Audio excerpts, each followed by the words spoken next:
na mayapang legendary na senador, sinupalpal si Congressman Leviste. Halika, atin itong pag-usapan mga kaibigan. He was claiming na may bonus, but the checks that he provided to the media were actually the operational expenses for his district and his salary. They are not bonuses. So there's a misinterpretation. How disingenuous of him na yun ang ilalabas niya. Hinahanap ko yung bonus. Alam mo na sa lahat. Meron ko talaga pattern ng mga kasinungalingan, falsities, inaccuracies. Si Congressman Leviste at isa na naman po ito doon sa mga halimbawa po noon. Inamin nila na may 2 million na ibinigay talaga sa nakaraang linggo. Yung mga iba, dinenay. Yung iba, sinabi na hindi nila sigurado magkano. Talagang may 2 million na binigay. Miriam Defensor versus Leviste. Ang sampal ng katotohanan sa MOOE. Akala ni Representative Leandro Leviste ay cool ang pag-amin na ang MOOE ng mga mambabatas ay parang Christmas bonus lang. Pero ang isang video ng yumaong Senador Miriam Defensor Santiago ang muling bumuhay para itama ang ganitong irresponsableng pahayag. Sa video na ito, inisa-isa ng Iron Lady of Asia kung saan dapat napupunta ang bawat sentimo ng 2.2 milyong piso na MOOE kada buwan. Sa pagtatapos ng videong ito, malalaman nyo kung bakit ang pagtawag dito na bonus ay isang malaking insulto sa taong bayan. Therefore, kailangan nyo itong panoorin hanggang dulo. Ang paghimay ni Miriam sa 2.2 milyon. Sa lumang panayam, ipinaliwanag ni Miriam Defensor na bagamat 75,000 lang ang basic salary ng senador, ang 2.2 milyon na MOOE ay hindi bulsa pera, pero pondo para sa operasyon ng opisina.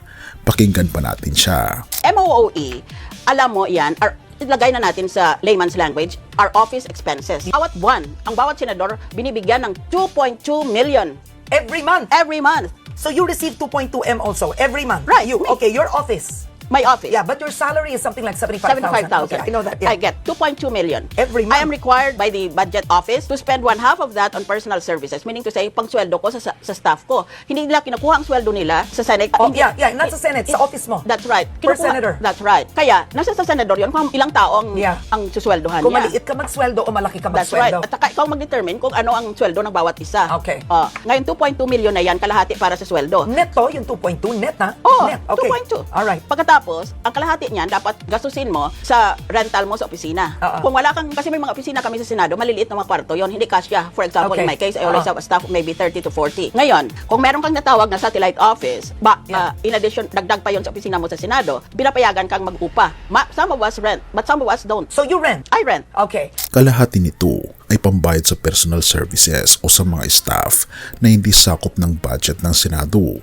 Inisa-isa rin niya ang pambayad sa renta ng satellite offices, tubig, kuryente at equipment.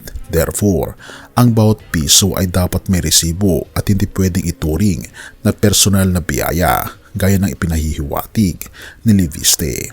Sa MOOE na yan, bayaran mo ang renta mo, ang tubig, kuryente, office equipment mo. Okay. Yeah, supplies. but to get to the point, there was a senator, I won't mention his name, but in the past, was caught having ghost employees. Yun na nga. Kasi personal salaries eh. Maraming avenues for corruption yung 2.2 million na yan. Okay. As you said, Karen, all you have to do is put names there and then pretend that you have paid their salaries but it all goes to you. Or you can put also additional expenses from MOOE but it all goes to you. No, you can just use any manner of Yeah. words there. Ngayon, ang ating punto dito ay ganito. Bawat buwan, meron kang MOOE. Yeah.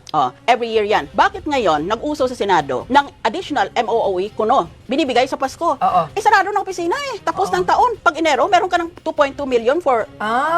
For the MOOE That's ulit. right. So why give That's right. 1.6 plus 250,000 at the end of That's the the year? point. I see. That's Very why good. making such a big racket about. Kaya daw tinawag na Christmas gift kasi it was given on Christmas. Ayan.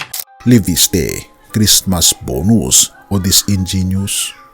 Naging kontrobersyal si Leviste nitong huling bahagi ng 2025 nang bansagan niyang Christmas bonus ang MOOE para sa mga mambabatas. Pero agad itong binatikos ng kanyang mga kasamahan. Sinabihan siyang disingenuous, umapanlin lang dahil ang ganitong bansag ay nagbibigay ng maling impresyon sa publiko na ang pera ng bayan ay pinaghati-hatian lang tuwing Pasko. Ang MOOE ay pondo para sa serbisyo.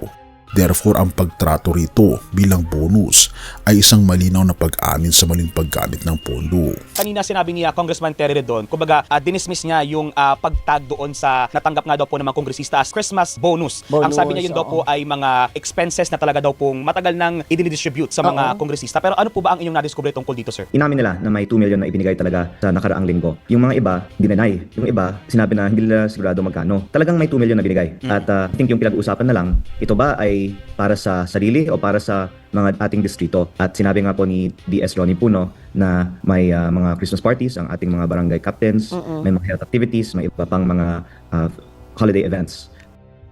Ang aral ng legendary senator. Para kay Miriam, ang pagiging mambabatas ay nangangailangan ng 30 hanggang 40 na staff para maging epektibo. Pero kung itatrato mo ang pondo bilang pansariling kita, ang serbisyo ang magdurusa. Ang kaibahan ng isang legend sa isang neophyte ay ang respeto sa pera ng bayan.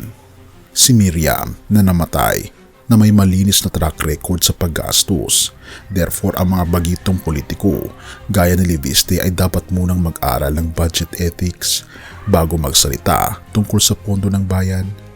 Ano sa tingin mo mga kaibigan ang patungkol sa topic na ito? I-comment mo naman sa ibaba upang malaman ko rin ang iyong saloobin. Have mercy, O God, at purihin ang ating Panginoong Diyos. Ang pagtatalo tungkol sa MOOE ay nagpapaalala sa atin na ang bawat posisyon o pondo na ibinibigay sa atin ay isang stewardship o pagiging katiwala. Unang Korinto 4 verse 2, hinihingi sa mga katiwala na sila'y maging tapat. Sa mata ng mundo, ang 2.2 milyon ay malaking pera na pwedeng tawaging bonus, pero sa mata ng ating Panginoong Diyos, ito ay isang responsibilidad. Ang bawat sentimong ipinagkakatiwala sa atin, maging ito ay maliit na sweldo o bilyong-bilyong budget, ay dapat gamitin ayon sa layunin nito. Ang pagdininlag o ang pag-divert ng pondo para sa sariling kasiyahan ay tanda ng isang pusong hindi tapat. Sabi ni Miriam, may requirement ang budget office sa ating buhay. May requirement din ang ating Panginoong Diyos, ang integridad. Therefore, ang hamon sa atin ng ating Panginoon Hesus ay ang maging tapat sa ating mga tungkulin. Ang kanyang awa ay para sa mga nagkukulang, ngunit nagnanais magbago. At ang kanyang pag-ibig ay nagtuturo sa atin na ang tunay na tagumpay ay hindi nasusukat sa laki ng bonus na nakuha natin, kundi sa kung gaano tayo naging tapat sa serbisyo sa iba. Sa ating Panginoon Hesus, ang ating MOOE o ang ating mga resources sa buhay ay dapat laging nakalaan para sa kanyang kalulatian at sa ikabubuti ng ating kapwa. Purihin ang ating Panginoon Diyos at tayo manalangin.